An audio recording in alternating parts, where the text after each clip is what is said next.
Vishnumaya ஆதிமார்க் YouTube channel காணும் அனைவருக்கும் நமஸ்காரம்.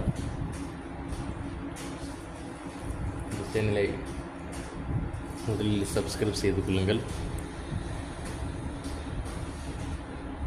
விஷ்ணுமாயா உபாசனை என்ற தலைப்பில் நாம் இந்த பதிவை காணலாம். உத்தமமான ஒரு குருவை சந்தித்து அவரிடத்தில் இருந்து மந்திரங்களை சேகரித்து 41 நாள் பூரணமான விரதத்துடன் கூடி விஷ்ணுமாயா சாத்தன் சுவாமியை நாம் சித்துவிரித்து கிழிஞ்சால் அற்புதங்கள் பல.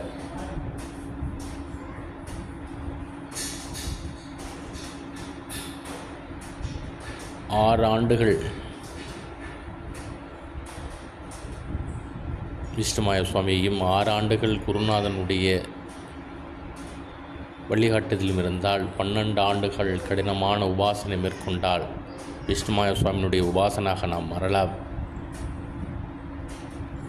41 நாள் பூரணமான விரதமும் பின்னீடு புரச்சரண ரீதியும் தோஸ்தி கரந்துடைய பத்மம் போன்ற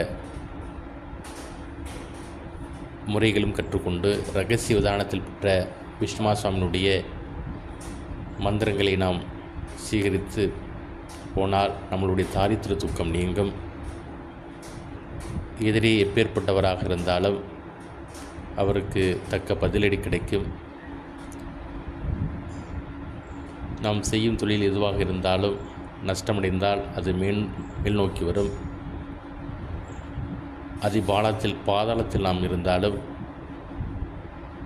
குடும்ப வறுமையின் காரணமாக கீழ் நோக்கி நாம் இருந்தாலும் நல்ல ஒரு முன்னேற்றத்தை நாம் காணலாம். ஏவல் பில்லி சூனியம் சத்ருவாதை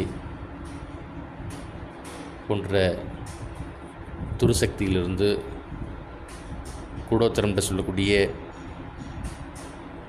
கூடோத்திரத்தால் நாம் பாதிக்கப்படலாம். அதிலிருந்து நாம் மீண்டு வரலாம்.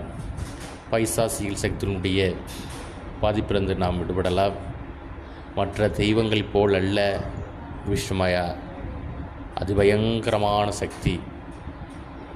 விஷ்ணுமாயா துர்மூர்த்தியானோ அவரை கும்பிட்டால் நம் குலதெய்வம் கும்பிடலாமா போன்ற சந்தேகங்கள் உங்களுக்கு இருக்கலாம்.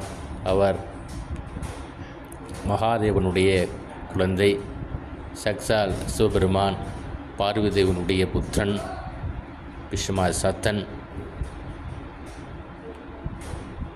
அனைவரும் வழிபடலாம். ஆனால் ஒன்று,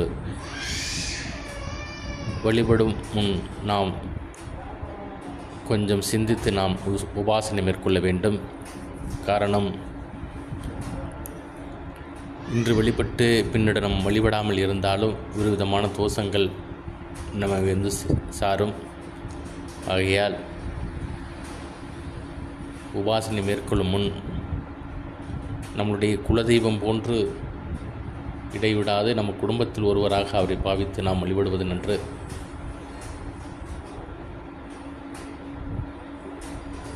அடுத்த வீடியோவில் விஷ்ணுமாயா சேவை முறையை நாம் பார்க்கலாம். நன்றி, வணக்கம்.